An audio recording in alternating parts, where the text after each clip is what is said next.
Hi,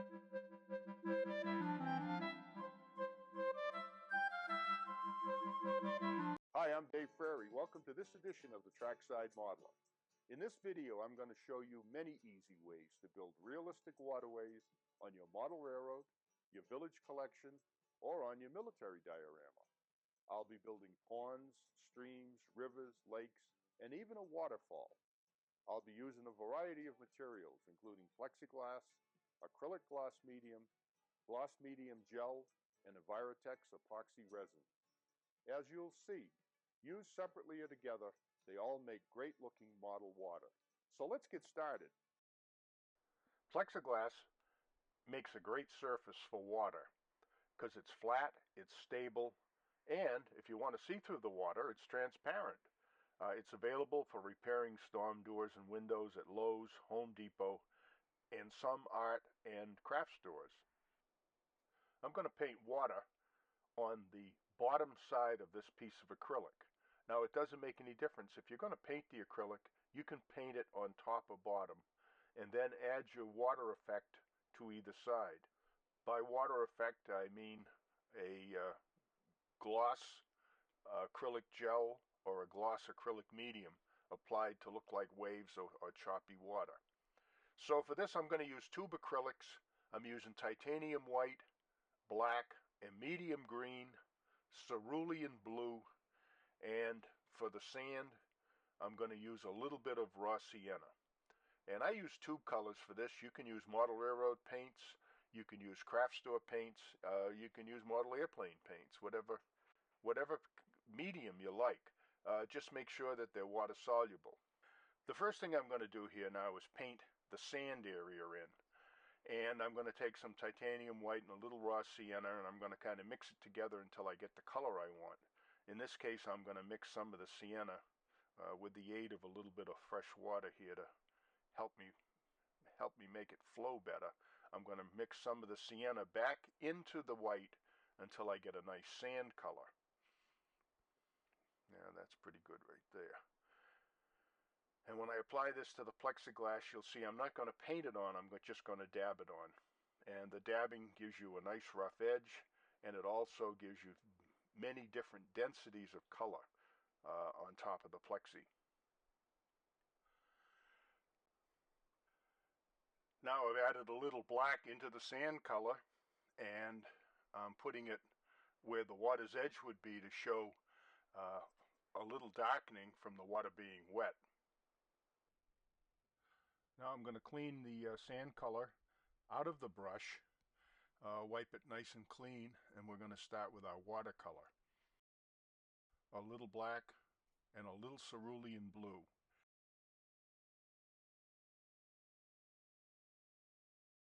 And now and then I'll dab a little green in.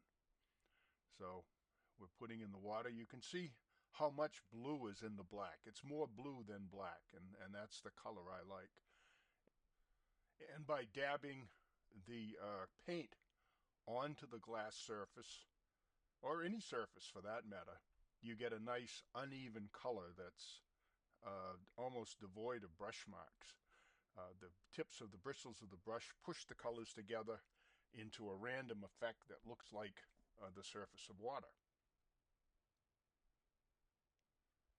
So I'll continue along here and finish this water, the blue part of it, and I'm going to brush some of it. You'll see me dab it up into the sand area, and what I'll do, I'll turn it over to show you what it looks like on the other side as I do it. If the acrylic paint starts to dry out or gets hard to push the colors together, you can always take a little wet water and spray it onto the surface just to make the paints workable again. And you can do this over and over until you're done painting the bottom. I'm going to do it right here now with a little wet water, and then we'll continue painting. And here's how it looks on the glossy side of the plexiglass. On this side, after I'm satisfied with the painting job, I'm going to apply some gloss medium to give you a wave effect.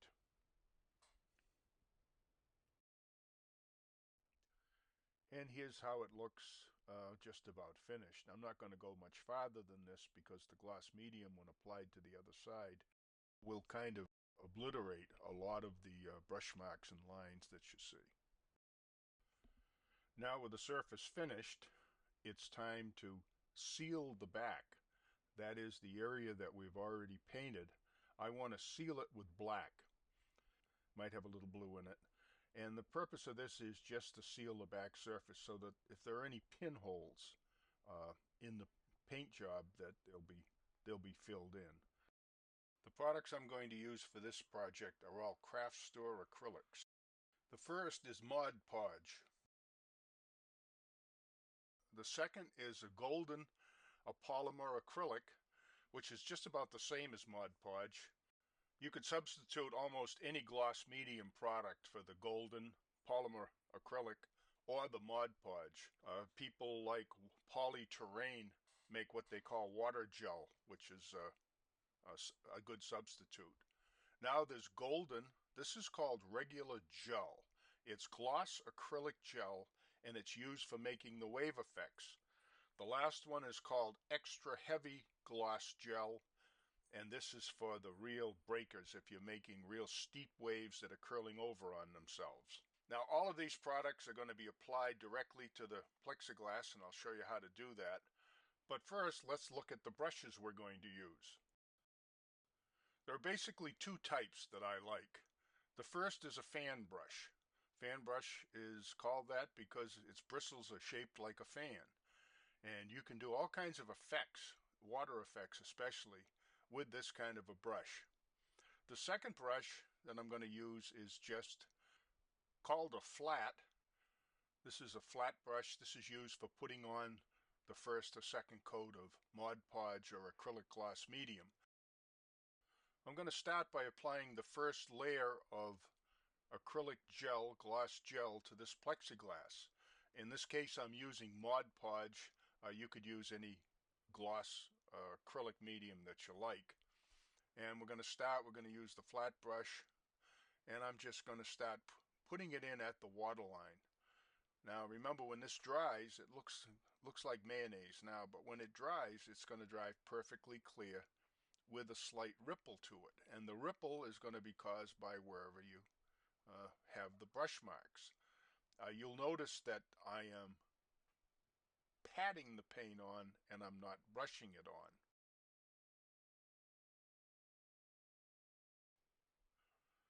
The process of applying the water goes along fairly quickly. On a large water surface, you can speed this up, of course, by using a larger brush. One of the favorites of mine is to take a lady's makeup brush, which is a large, floofy, bristled brush, and you can do a larger area at a time with it. Now all we have to do is sit back and wait for this to dry. To add waves to our plexiglass water, I'm going to use gloss acrylic gel. Gel has a filler so that it'll hold its shape. Okay, now I've got a piece of plexiglass, and the first coat of gloss medium is almost dry. I want you to see what it looks like. If I can get the light to hit it just right, there we go. You have a nice ripple effect now, and you can see there are a few white spots on here where the medium has yet to dry, but it will dry. But for the purposes of this demonstration, I'm going to put in the waves now. I need a fan brush, and you're going to use the gel again. So what I'm going to do is lay some gel in. The waves will probably, seeing as this is a little bay here, the waves would probably come in a kind of a half moon fashion. And I'm just going to do it with the brush. Now, for purposes of demonstration, this is going, if it dries, it's going to look kind of bad. But if I needed parallel waves, what I would do is put in some parallel piles of gloss gel, and then I'd take a piece of styrene. This is just a scrap. I'd cut a hole out of it for something else, and I'd just push this stuff up into piles so that they would be parallel. And you can move it along whip this stuff up, and you can actually make waves that are all parallel to each other just by pushing along with the styrene. You could use a putty knife or anything else that's flat, but it's not quite enough on there. Let's put a little more on.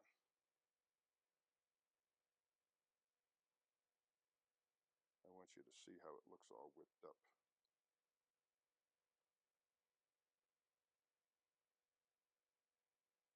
Okay, our waves here are parallel, so we're just going to take the straight edge and just push them parallel.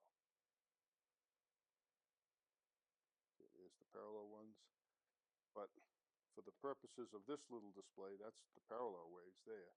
For the purposes of this little display, I want them to be curved with the shore, so I'm just going to take the fan brush and push them so that they're coming in a gentle curve.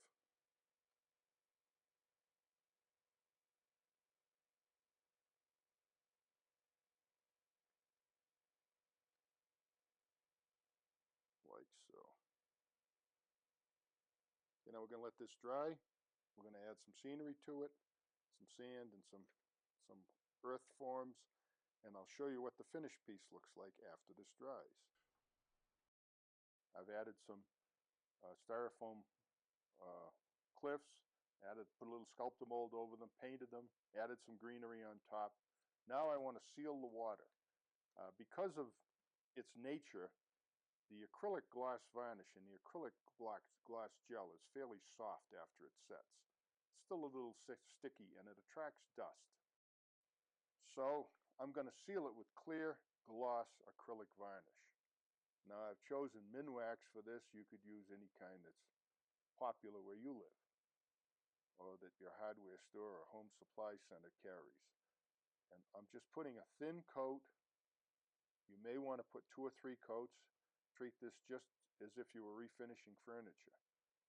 And when it dries, it'll seal the water surface and make it easier to clean. You can take a damp cloth and come in and wipe the dirt away.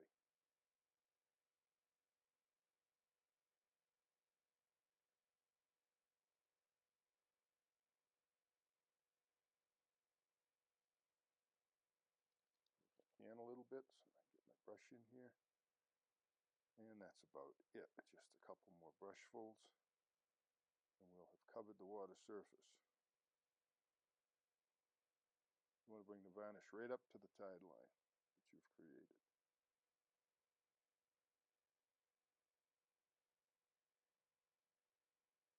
All right, there it is. It's got a coat of varnish on it. We're going to let it dry. When it dries, we're going to put on a couple more coats and call it finished. So here's our waterfront piece. You see we have nice looking water.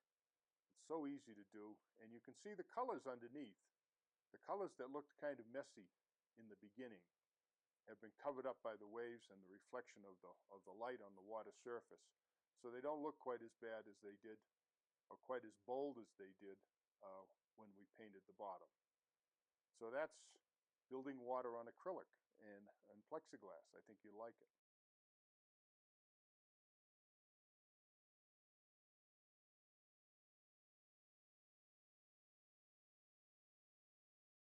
Hi, I'm Bob Hayden, and I've decided to add a new scenic feature to this unfinished 4-foot module. I'm going to add a stream and a pond to try out some water techniques on this piece of railroad. So the first step is to mark where I want the stream and pond to go. We'll bring our stream into the front edge of the scene, and I'll use this black marker to provide a guideline for cutting away the existing scenery. I'm going to start with this drywall saw and use it to cut through the scenery here. The scenery is styrofoam, so it'll go pretty quickly, but it will make a pretty good mess.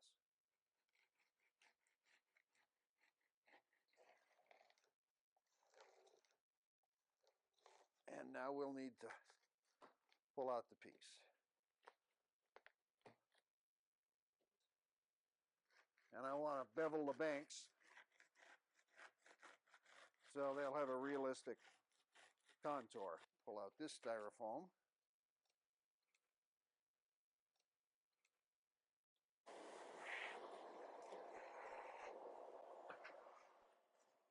Next thing I'm going to do is remove the adhesive residue that held the original scenery in place on the top of the plywood.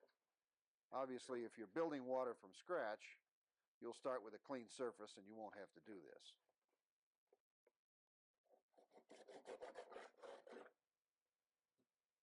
Well, Bob has got the pond bottom here pretty smooth, and what I've done, I've taken a Sureform tool now and I've smoothed out and removed some of the wood that was a little grainy, a little of the high grain. The next thing we're going to do, we're going to contour these banks a little better with a Sureform tool, and then we're going to fill the water bottom with a little drywall mud just to smooth it out, and when that dries, we'll paint it and add the water. You probably know that this job is a lot less messy with a hot wire tool, but with a hot wire tool, it's really hard to get an angle if there's something that the tool is going to hit on. So this way, with this tool here, I can get it in all the nooks and crannies, and I can get this shaped just the way I want it. I mentioned you could use drywall mud. You can also use lightweight spackle, which I'm using now because it dries a lot faster, and for the purposes of this video, we'll get this dry and we can start making some water very soon.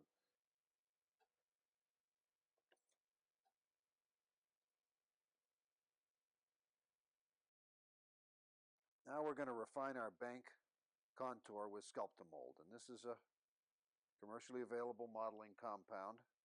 You mix it with water to about the consistency of oatmeal, and I'm going to apply it with this spatula. In this situation, I've also added some Carpenter's yellow glue to the mixture to make sure it sticks real well to the styrofoam.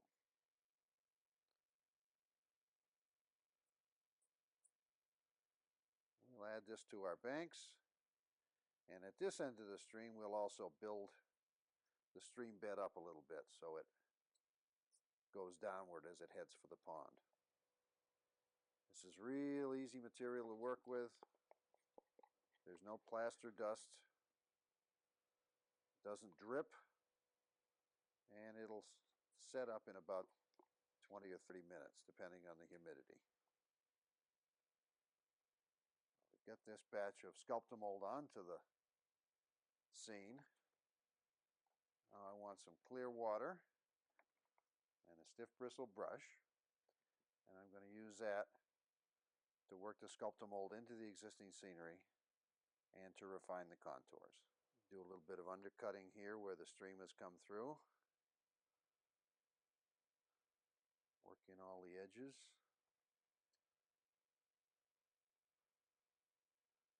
Add a little bit of erosion detail. And again, we've got close to half an hour to do this, so there's no hurry. And we can add in all the detailed contours we want to make a good looking stream bed. So this little section is pretty close to done, and the next thing I have to do is mix up another batch of Sculptamold. While we're doing this and the Sculptamold is still moist, this isn't a bad time to work some rocks into our riverbank. Push them right into the Sculptamold. Use our brush to work the Sculptamold into place around them.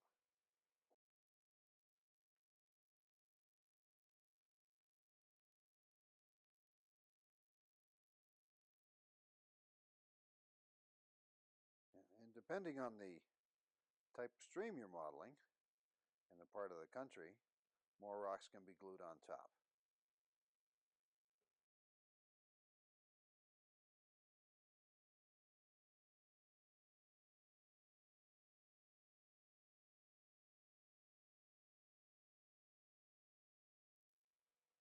We're going to work the color over the dirt and the rocks in the stream bed, where it will also serve as a base coloring for what we do later on.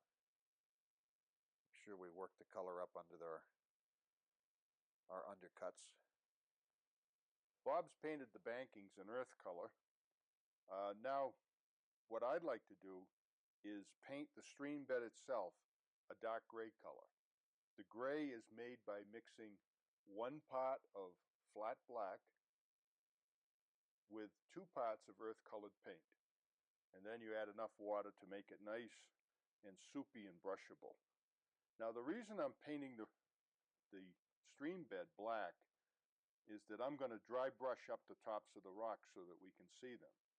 The black color also gives me a nice shadow, a nice depth effect. And we start out by painting it all, and then we'll paint up from the black after it dries. Now, one of the things I'm going to do, this is clean water, and I'm just getting most of the dark gray color off the brush. Now I'm going to bring this dark color up into the banking, and all I want to do is come up here under the overhangs so that I can paint in a little bit of shadow. This is the same way that we paint rocks. If you've seen some of my other videotapes, this is the exact same technique as we use in rock painting. So what I've done, I've come up here and I'm just adding to the shadow. Well, now it's time to paint the banking. And I'm going to use a piece of cardboard for a palette. This is an old piece of cardboard. You can use anything you have handy. I happen to have this one. I'm also going to use an old China bristle brush. This is a 1-inch brush. The bristles have been cut off a little bit to make the brush stiffer. I'm also only going to use 4 colors of paint. I'm going to use an acrylic white, a black, in this case it's Payne's Gray, which is a blue-black, raw sienna, and raw umber. These are the only 4 colors you need to paint the riverbanks. So let's get started. I'm going to take a little bit of white,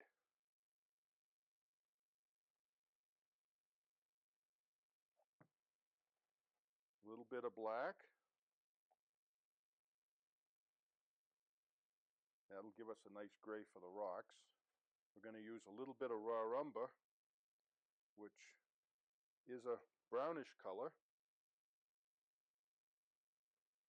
and a little bit of raw sienna. I'm going to take a little bit of the Payne's Gray and the white, and I'm going to make a gray, and then I'm going to add quite a bit of raw sienna to it to make an earth color. So we have an earth color that's been grayed down. Okay, and this is our first earth color. And we're just going to start by dry brushing it on the rocks. You don't have to be too fussy about this. All we're doing is adding a lighter gray color over the rocks.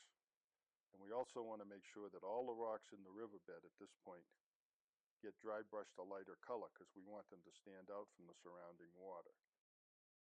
And don't worry if you get any of the dry brush paint up on top here. We're going to put more earth on this, and then we're going to put some greenery up there. Now, if too much black shows through, you can take the brush and stipple on a little more of your earth color.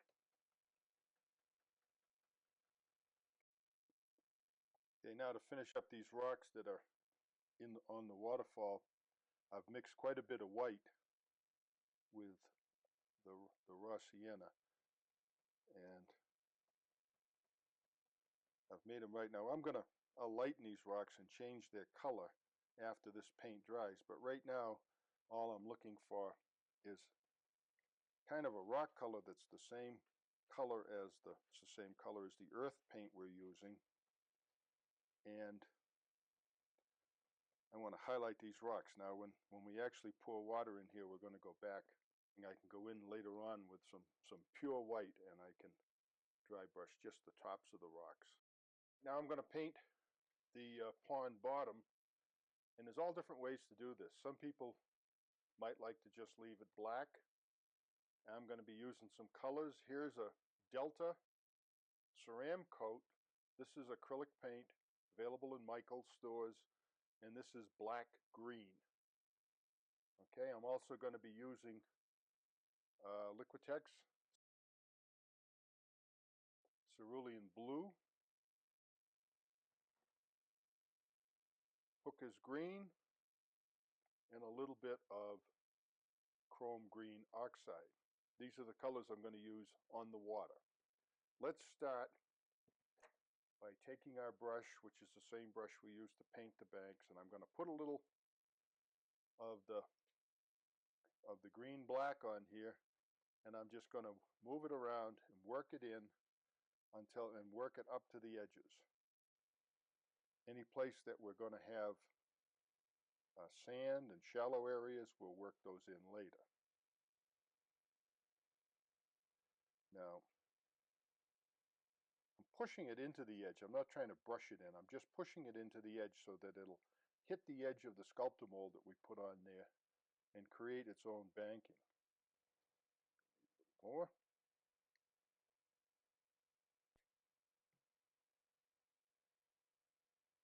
You don't have to be too fancy with this stuff. We want it to remain wet because our next job is to add some of our other colors. Let's start with cerulean blue. We're going to add a little bit of blue. How about that much? Remember, this isn't rocket science, it's just painting, and if you don't like it, you can paint over it and do it again. And all I'm doing here is just kind of brushing it out. You can see how the black kind of negates the blue color quite a bit. So I put a little more on. I want quite a bit of blue because after all, when we look at water, we see it reflecting the sky back at us, and that's the effect I want here. The really deep areas of water, really deep areas, should be almost totally black-green. Now I'm going to add a little bit of Hooker's green, acrylic, just a little bit, and we only want a little. I'm going to take a little on the brush, and I'm just going to kind of blend it in here and there. Okay, now I want to paint in some of the shallow areas, and I'm using a little bit of raw sienna and a lot of titanium white. And we're going to start down in this area where the water shallows out, and I'm just going to push a little of this in here. See, we're just pushing it in. Don't worry if the color is a little different. We're going to take care of that. And we're going out into the water, into the blue. The blue is still pretty wet, and the green-black. And what you want to do here, you want to feather it out. Then I'm going to take the tip of the brush and push it out a little bit more, actually blending the colors together. And I'm looking for a nice soft edge. Now, last but not least, we're going to clean all of the paint out of the brush as much as we can using the water. And I'm going to come out here into the water area and just kind of blend everything back together again. And you don't have to be too neat with this. This is just a kind of a stippling motion. And all we're doing is blending the lighter areas into the dark. Okay, now we want to work back into the stream bed with the same blue, black, green mixture that we had. I'm going to add a little more blue to the acrylic black green, to the Delta acrylic belt black green, and I'm using quite a bit of water in here. And what I want this to do, I want it to lay down between the stones. See, and the reason, of course, that we dry brushed the stones before is so that they would stick up above, as you can see in here. Now, if you get some of the paint on the rocks, on the riverbanks and the rock tops, just take some clean water and brush it away. It doesn't hurt anything because we're going to repaint this one more time before we're done. Okay, now I'm going to finish this up. I've got the whole stream bed filled with the black green and some cerulean blue, and I've added quite a bit of water. Now I'm just going to take some clean water, and I'm just going to wash some of this off the tops of the rocks so that they'll still be rock colored and not dark. Now, if you get to a point with all of this and you have just too much water, you can always take a paper towel, sop up a little of the excess blue, and you'll see how the rocks that we've previously dry brushed, how they pop right out and look pretty good. All right, now we're going to leave this, let it dry, and then come back and add some water to it. Okay, water we painted in with acrylic is dry now. So I took some earth-colored paint and I painted in a little of the areas where we got some of the blue from the water had overlapped. I dry brushed the tops of the rocks a little bit with the earth-colored paint, and I brushed on some dilute white glue, diluted 3 to 1, 3 parts water to 1 part glue, and I sprinkled on some scenic foam. Now we're ready to build the water. Okay, now we're going to put the water in our stream. And what I'm going to do to start with, I'm going to take a container and I'm going to put just the smallest drop of cerulean blue. Now I'm going to take my acrylic polymer. I'm going to take some on the brush and I'm going to pour it in here. Okay, and we're going to mix the blue in with it. And you'll see the color? It's like a hazy blue. Not real strong. If you put too much blue in, well, then there's no way to retreat other than painting your water over and starting again. Okay, I've added some more acrylic varnish. And let's start by putting in our first layer of water.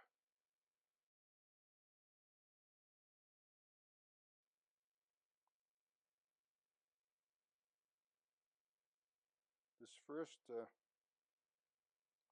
first layer of water, you can think of it like a crack filler, because I'm just putting in enough here to fill in between the stones. We'll do our actual texturing later. When it dries, it'll have a blue tint to it. It'll be clear, and then we'll add our texture, our water texture, and rapids and so forth over that.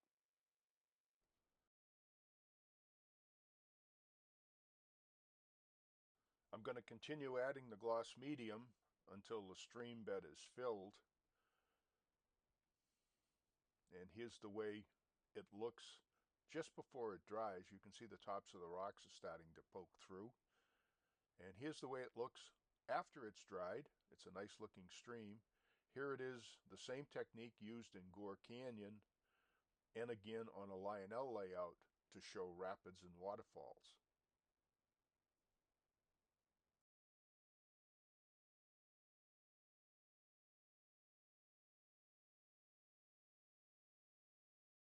For this section of the module down in front here, we're going to use Envirotex Light. This is a 2-part epoxy that makes perfectly smooth water. Now, if we want ripples from the waterfalls, we can add them later.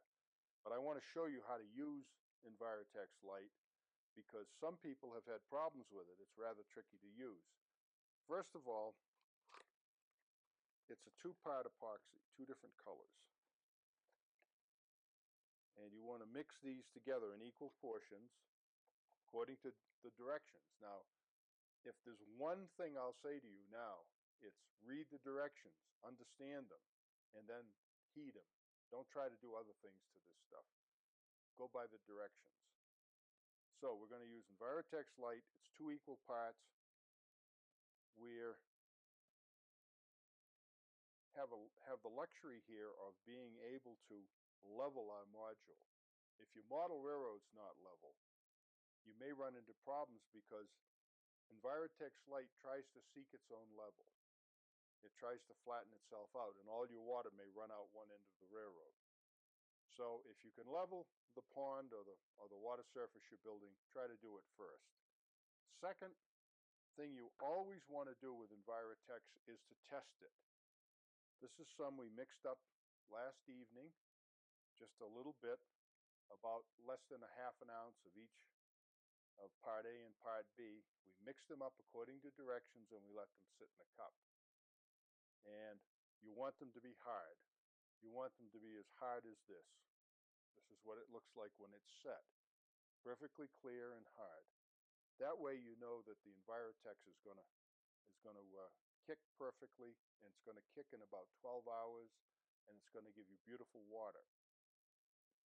So what you're going to need is an uncoated cup and a stirrer. This is a tongue depressor that we've cut the end off of so that you can get into all the nooks and crannies when you stir this up. So now we're going to mix equal portions of Envirotex, and we're going to pour it into our waterway, and we're going to let it sit overnight.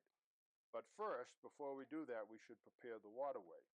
And the way to do that is you need to build a dam. If we poured Envirotex in here the way it is now, it would all run off, leak down over the edge of the railroad, and fall onto the rug. So we have to build a dam.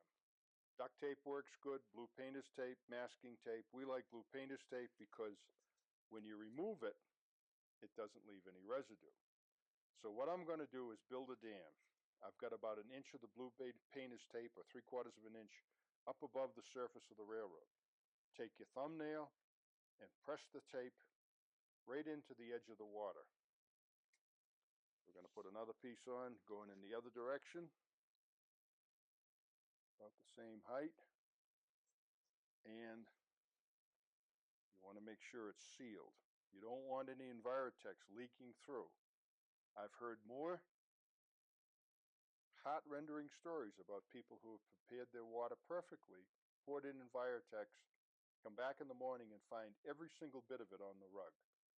So make sure there are no holes. Make sure that any piece of foam you have, if you're using foam scenery, is sealed, and that the edges, any edges of the railroad, are sealed. And that's about all the preparation you have to do. Now we'll mix the Envirotex. All right, I now have two uncoated cups, one for part A, one for part B. I have a stirring stick that I've marked a line on. I've transferred that line to the inside of the cup. I don't know if you can see it, it's right in here. That's the level to which I'm going to fill each cup. Then I'm going to take cup A and I'm going to pour it into cup B, and I'm going to mix it up. That should be enough for the first layer of Envirotex on this railroad. I also have a little brush. This is a disposable brush. These are about 10 for $1 in the craft stores. And I'm going to use the brush to paint in the bank. So let's get started. Let's take part A and dump it into the cup until it comes up to the line, which is right about there. Now I'm going to take some of part B, go in the other cup, find my line, and pour some into the cup. Okay. Now, we've got A and B. And one of the things you should think about now is you don't want to cross-contaminate. So when you're through with these measuring cups, throw them away, get a new cup. I'm pouring the hardener into the resin, part B into part A. And I'm going to get every bit out of the cup. Now at this point, you can take your time to really do a good job of mixing this stuff together. In fact, I'd recommend you not do it on the railroad, that you do it on the workbench or over a sheet of newspaper someplace else. Because if you get it on the workbench, if you get it on the water rather, it's going to make a soft spot. So we've put part A into part B, and we're going to mix it until it's frothy. Now, how do you tell if it's frothy? Well, it's going to put off little teeny bubbles into the air as we mix it. The more you mix it, the more you can be assured that you're going to get good hard water. Now we've taken the room here that this module is in. We've turned up the heat. Even though it's a pretty warm day, we've still turned up the heat to get 80 degrees in here. And we want this to be set by morning, so we know that if we have the room 80 degrees, it's going to kick in 10 to 12 hours, and it's going to be perfect. So I'm going to take my disposable brush now, and I'm going to start by painting in the banks.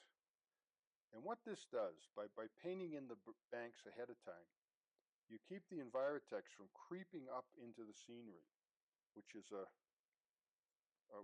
which can be a problem.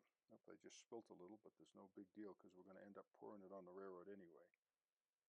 So I'm going to use what I spilt to paint the bankings in. And as you can see, you just move it around until you get it where you want it. Okay, now we're taking the rest of the Envirotex and we're pouring it in here. And As a precaution, we've put tape around the edges, I just showed you, but as a precaution, there's also an 8x8 sheet of painter's plastic, painter's drop cloth, on the floor under this module, just in case. Okay, now we're going to take this. I know you can't see it because it's behind the tape, but we're going to take the part we just poured in here and we're going to kind of smooth it out into the tape edge, and then we're going to do one more step, and then we're going to let it sit overnight.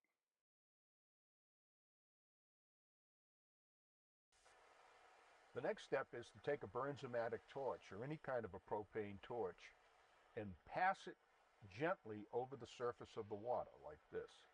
And you'll notice that all the bubbles, the tiny bubbles that are trapped in the epoxy, will pop to the surface, and it'll make the epoxy nice and clear. The object is not to heat the epoxy, but just to lower the surface tension enough so that the water bubbles pop out.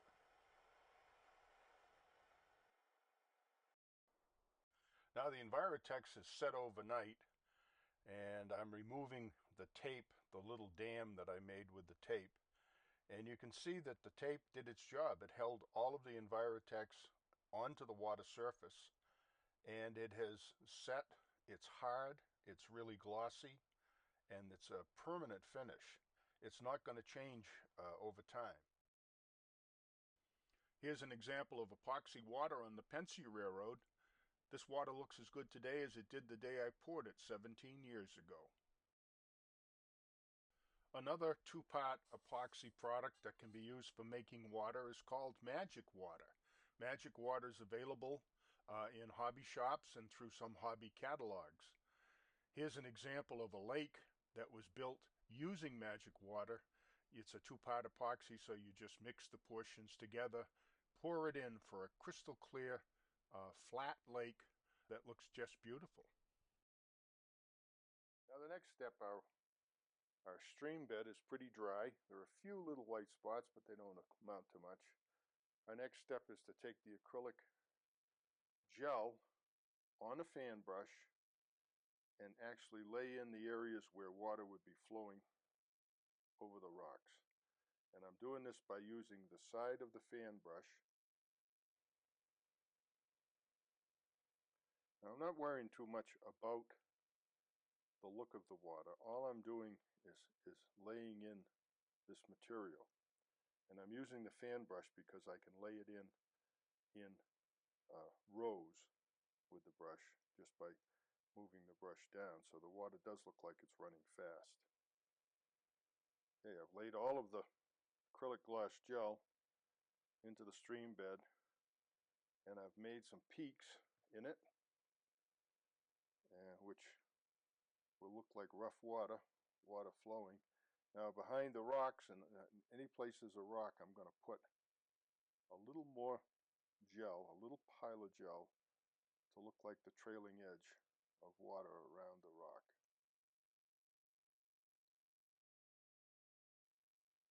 And I'm gonna finish the falls with another acrylic product, but right now we've got our rough water in here, and it's time to put it aside again and let it dry. We're going to build a little waterfall here, and for it I'm going to use the Woodland Scenics, the new water effects. This is simple stuff to use. It dries clear. It's an acrylic gloss gel, and all I'm going to do is squeeze it down over the rocks and into the water. This will create a nice looking waterfall. Okay, and I'm going to run it back into the water back here. We'll actually get some fast looking water out of this. Alright, now it looks pretty white now, but I assure you it'll dry clear. And I'm going to take my fan brush and I'm just going to work in the back edge of it, back into and just pull some of this out into my Envirotex water. And all we have to do is let it dry, and we've got ourselves a little waterfall. Here's the finished product. Nice looking waterfall, and By taking the module out into the sun, you can actually see the color of the water, and the little bit of blue that we put into the gloss medium really makes a big difference.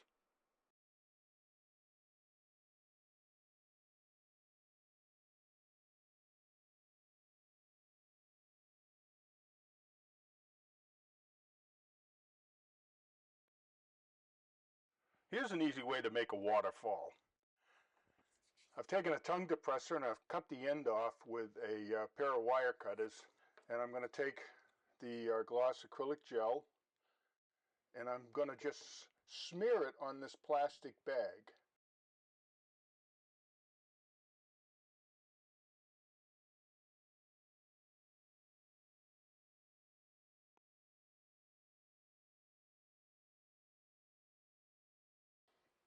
Okay, our waterfall here is about 6 inches, so I want to make sure I get a lot of material top and bottom so it'll look good.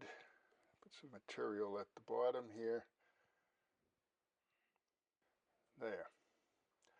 Now we've got the acrylic gel on the bag, and it's time to make our falls, and all I'm going to do is just take the tip of this and just make some parallel lines to show that the water is running downward, and I'm doing it right in the surface of the acrylic gel. Now a comb would always work good for this, especially one of those combs that have the teeth far apart. It would work pretty good because you could do this all in one pass and all the lines would be parallel. But for some of us old timers who no longer need a comb, they're hard to come by. Okay, this is looking pretty good.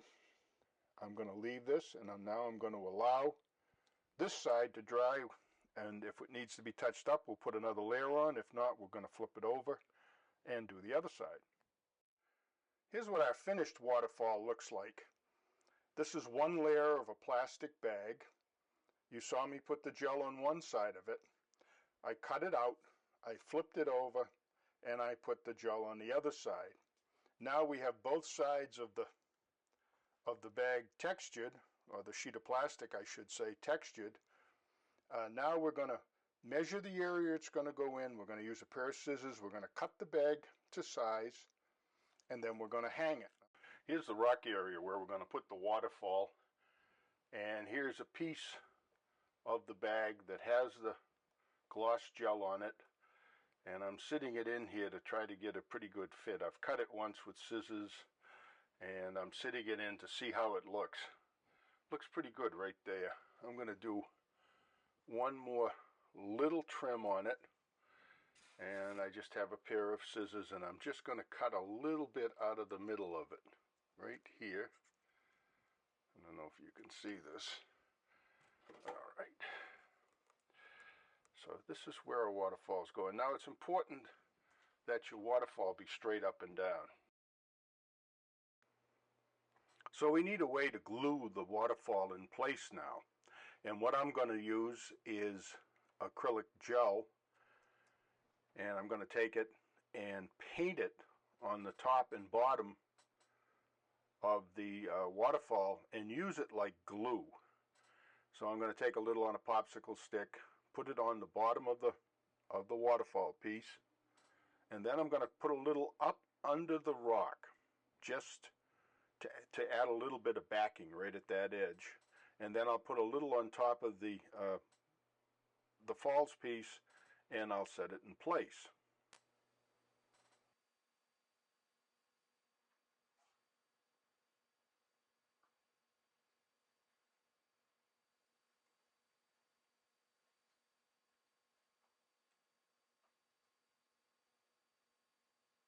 There it is, glued in place. Now I'm going to just take the bottom and squeeze it a little. I want to get a little bit of curve so that the waterfall keeps the shape of the rock. Now I'm putting some acrylic gel on the brush, and I'm going to brush it right at the base here so that it looks like frothy water. The acrylic gloss gel acts like glue, and it'll hold this piece of plastic, our waterfall here, it'll hold it in place for forever. So we're putting a lot in on this brush, and I'm pushing it up against the falls, and I want it to look like falling water, even though it's going to act as a binder to hold it all together.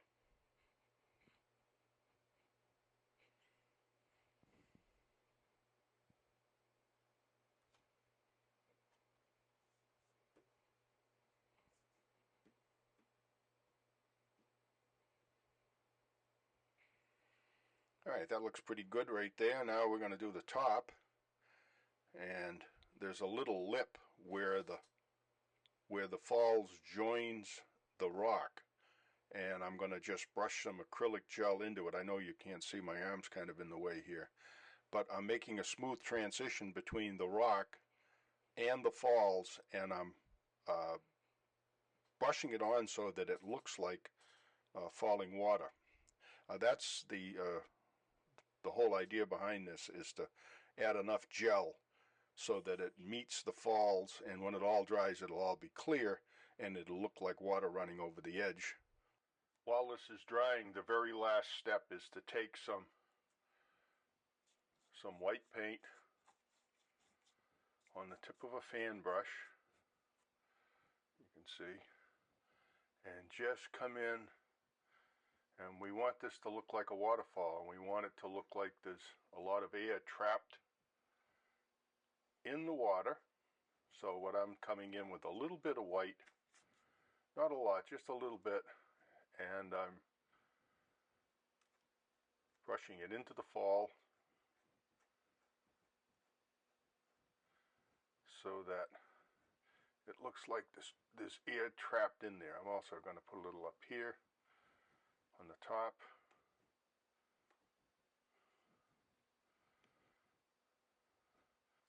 And a little at the bottom where it's hitting the water. There. That's about it for our waterfall. We're going to let this dry and then enjoy it.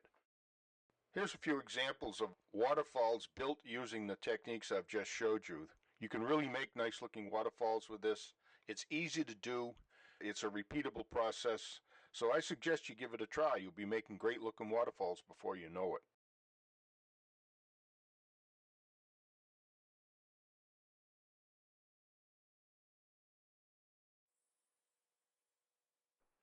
We've prepared the pond bottom by painting it flat black. And now Bob has some dilute earth-colored paint, and he's airbrushing the edges of the pond to give it a little bit of depth.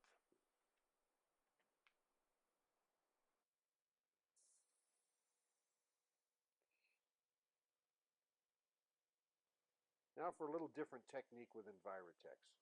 We've made this pond, which is a standard of flat cardboard bottom with airbrushed banks, and then applied Envirotex according to the instructions and worked out the bubbles with a propane torch. Now what we're going to do is take a Dremel tool with a steel ball cutter to dimple the surface of the water. And what I'll do is I'll dimple the surface of the water, clean up the mess, and then we'll brush on a thin layer of Envirotex to give us nice smooth ripples afterward.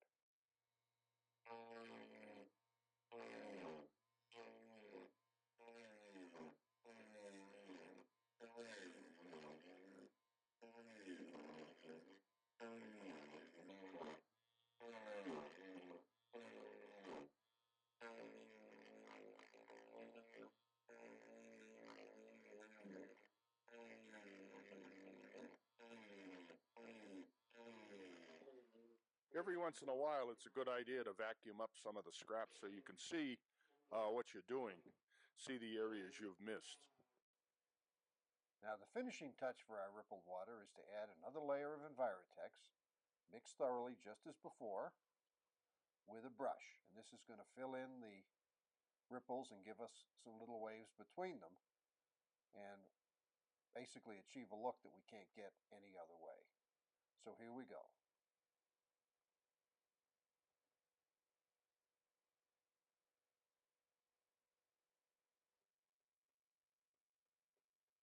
It looks good already. Now, the real value of this technique is that the Envirotex wants to level itself. So even if you make fairly rough dimples, it levels them out and makes them nice and smooth. If you like, you can use the propane torch to get all the little bubbles out of the surface coat, but the fact is that it's so thin to begin with that the bubbles will come out on their own. And there we are. It finishes up our little pond. This is obviously a very nice technique for a small body of water, but because it's time consuming, if you decide to do a large area using the dimpling technique, be prepared to bring a lunch.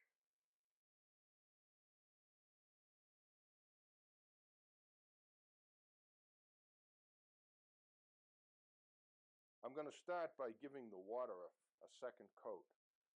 I've already put on some gloss medium with a little bit of blue and green mixed in it, and I put it on with this stiff bristle brush. Now I'm going to do a second coat where I'm going to add a little more cerulean blue, Payne's gray or flat black, a little green, and a lot of gloss medium.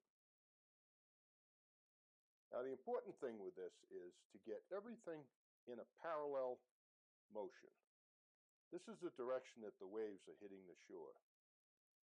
As you can see, by mixing the colors on the cardboard and then putting them on the waterway here, we can get a variation of color that has a black component, a blue component, and a little bit of green mixed in.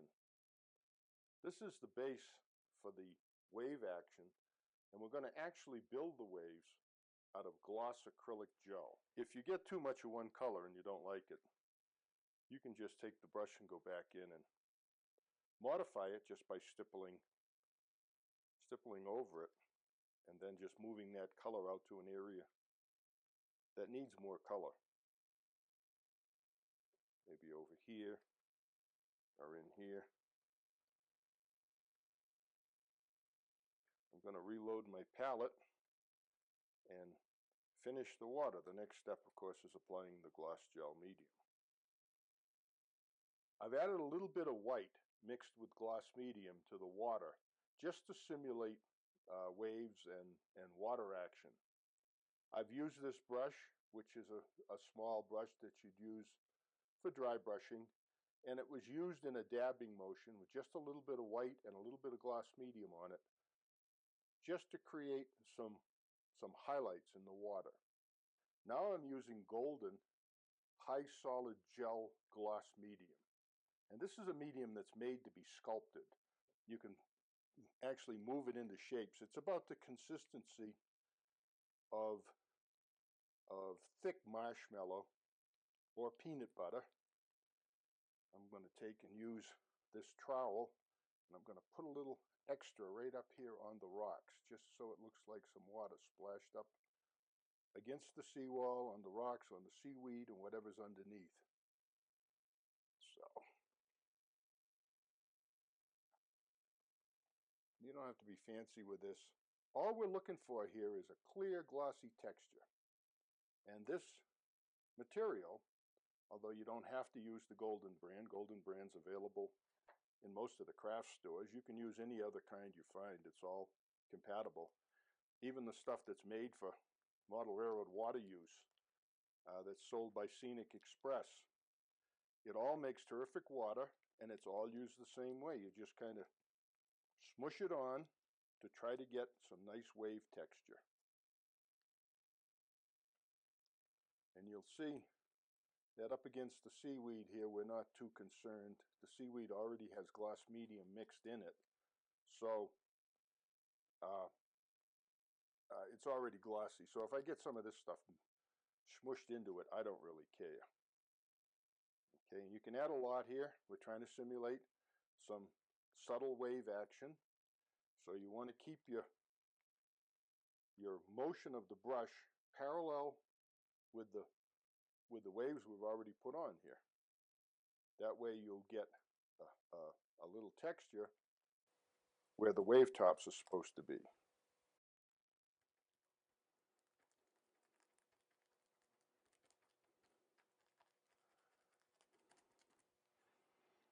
Now the next thing you know, this will dry crystal clear, but it may take 2 or 3 days depending on the conditions where you're doing this. If you live in the desert Southwest, this stuff may dry clear overnight. Then you can go back and put another coat on, you can adjust it, and you can do whatever you want. Now, if you want to pile it up to make waves, you can take a tool like this or a tongue depressor. I'm going to use the trowel because it's got a handle on it. And you can come in here and just kind of push the material up into a mound. Just make sure they're parallel with the water. And then after you get little mounds, just come in and just smooth up the marks so you don't see the marks. And you do that just by stippling with the brush. Okay, so now we've got little piles of gloss gel that represent wave tops. You can also push this stuff up with the tip of your brush, like I'm doing here. So don't be afraid to experiment with this stuff. It's great material to build water with, and you can't make a mistake. If you don't like this after it dries, all you have to do is come back with some light sandpaper, sand the tops off your waves, and put on another coat. And you can keep going until you're satisfied with the results you get. And here's the way the finished water looks. This is on an ON30 module, and so everything has to be a little larger because it's O scale, but the same techniques work no matter what the scale or gauge is. Here's an HO module that was built for a museum display. The water here is what I would call extreme water. There was a lot of underpainting to bring out all the colors in the water. Rough waves were added, and then a lot of white was stippled in, mixed with gloss medium to indicate or to model turbulent water.